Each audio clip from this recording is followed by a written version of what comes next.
Oliver Jetton was an elderly gentleman who cherished animals and the natural world. No visit to the city was made by him during his whole life, not even once during his childhood. He was pleased with his tiny house on the outskirts of the woodland, where he had chosen to live. At his happiest, Oliver was in the woods amid the towering trees and plants, where the river ran clear and leisurely, and where he felt the most alive, completely in his element. He made his home in the jungle. As a result, he had committed his whole life to preserving it. Hearing about Oliver and his devotion to safeguarding the forest and its species, from animals to plants alike, as well as assisting tourists in reaching their goal and not being disoriented in the forest, the governor decided to pay Oliver a personal visit and express his gratitude, while also surprising him with a surprise present. The governor came to Oliver's door and was welcomed in by Oliver, who served him tea and informed him that the governor wanted to express his gratitude to Oliver for his efforts in safeguarding the forest and its inhabitants. He stated that if Oliver accepted, he would appoint Oliver as a forest ranger and would pay him a monthly salary, as well as other advantages associated with the position. Oliver was delighted to accept. Old Oliver was often compared to Mowgli by the locals, who thought he was a jungle lad, a son of the forest, and a buddy of both cheetahs and bears, with the exception of Oliver, who dressed more modestly. Oliver chuckled and brushed off the joke with a good-natured demeanor. "I'm not a friend of lions, no matter how much I wish I were," old Oliver would remark of the lions. A day will come when Oliver would meet and become friends with the newborn leopard, and he would have never imagined it. The sound of gunshots could be heard one evening around sunset, as Oliver was making his way through the woodland, checking that everything was in order.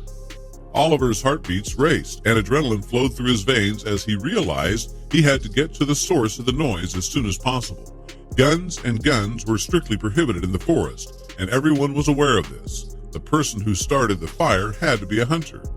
In order to run as quickly as possible, Oliver adjusted his rifle.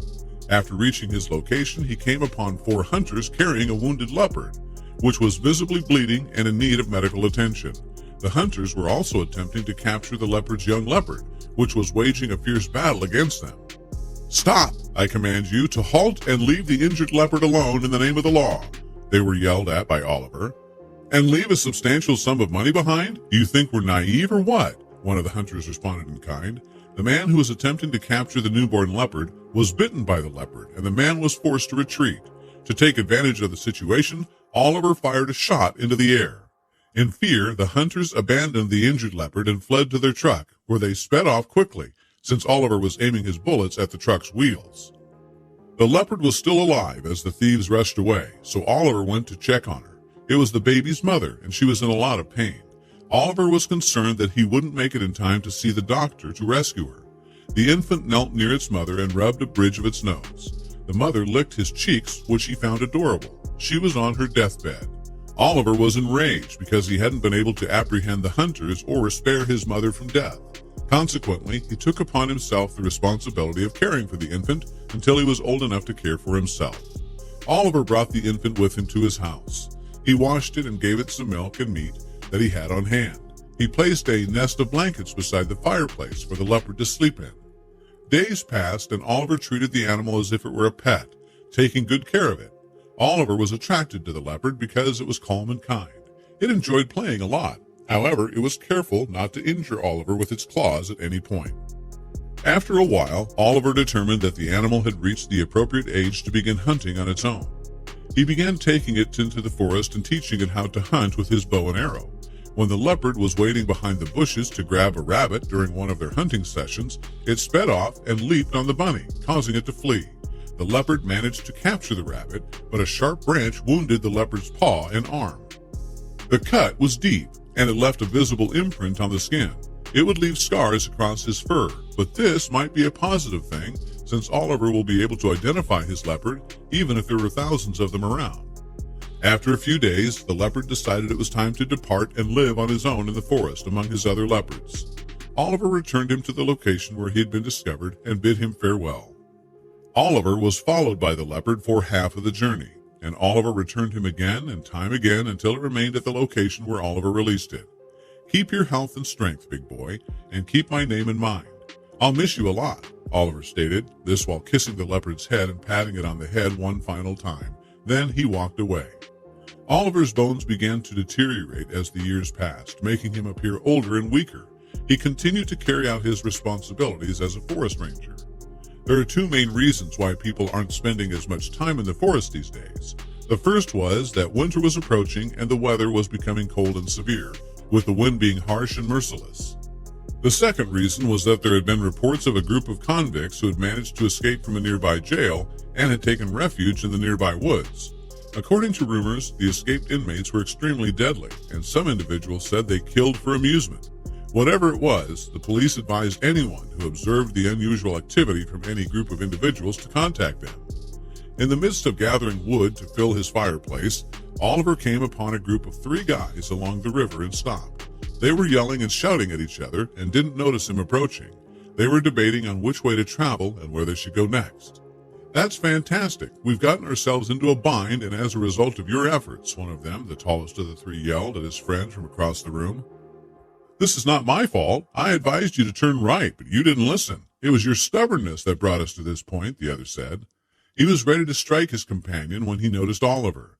"You son of a," the tallest said before stopping himself. Oliver should have seen that as a warning sign, but he was a good guy and didn't think anything of it at the time. "Excuse me, may I be of assistance to you?" Oliver was the one who inquired. "Thank you so much," says the other. "If you'd be so kind as to show us the way out of the woods, please," the third guy said, addressing the other 2 men. The answer from Oliver was, "Of course, it's not a problem at all. You simply have to follow the river and turn to the left when you reach the 2 streams." "Thank you so much," said the author.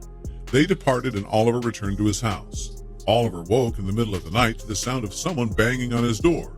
For a while, he assumed it was just the wind, but the noise became more frequent, so he got up and opened the door.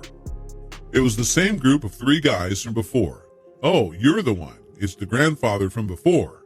Thank you, God. We're under the impression that we would be on the list forever." Oliver let them into the house because it was dark and chilly outdoors, and they appeared to be disoriented. They explained to Oliver that they'd gotten the instructions jumbled up and had been disoriented. They walked till they noticed smoke in the distance, which they followed and ended up at Oliver's cabin. His fireplace was the source of the smoke. Oliver said he'd been delighted to have them spend the night in his cottage, and that once the sun came out and the weather became pleasant, they may go if they desired. They expressed their gratitude to the elderly gentleman for his kindness. Oliver loaded their fireplace with wood and prepared meals for them, and the 4 of them ate together as a group. Afterwards, he served them tea and tucked them into their beds with blankets and coverings for the night. After getting up in the morning, Oliver went downstairs to prepare breakfast for his visitors, but he was unable to locate them. He was also unable to locate the majority of his valuable possessions. His rifle, his money, his golden chain, his watch, and everything else he held dear were all taken away by the 3 gentlemen. Oliver was enraged, thinking that these men must have been the convicts who had fled from prison. And since he was so generous and naive in his assistance, they took advantage of his generosity and humiliated him. He's not going to let them get away. Oliver put on his heavy coat and his knife and headed out to look for them in the forest. He had the benefit of knowing the woods by heart, so he'd be able to locate them quickly. The crooks didn't go very far before Oliver tracked them down, and they were battling once more.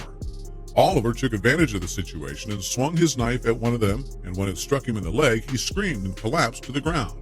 The other 2 headed off in the direction of Oliver. He engaged in a battle with them, but it was a 2-on-1 battle. He hit them with several punches and kicks, but they were stronger than him and managed to take him out. The first 2 men were holding him hard while the 3rd man was preparing to fire the rifle at him.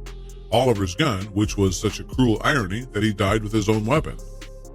The man fired, but the shot did not target Oliver. Instead, something hit the man quickly, causing him to shoot his companion. Oliver was on the lookout for a large leopard that was chewing the arm of the man who was holding the gun. Because he had a scar on his claw and arm, he identified him as Oliver's leopard. It returned to rescue Oliver's life. The leopard then sprang onto the 3rd man's back and struck him. Because of the animal's onslaught, the crooks were rendered immobile. Oliver got out his rope and tied the 3 criminals together as tightly as he possibly could. The leopard came up to Oliver and nudged his leg, as if he were begging to be stroked, as in the old days, according to Oliver. Oliver ruffled its fur and wrapped his arms around him. "You did a great job saving my life and apprehending the perpetrators. You've done a good job of growing up. I'm really pleased with you." Oliver summoned the police to the scene in order to apprehend the perpetrators. They would be sent to a medical facility. But it wasn't just any hospital, it was the prison hospital to which they belonged.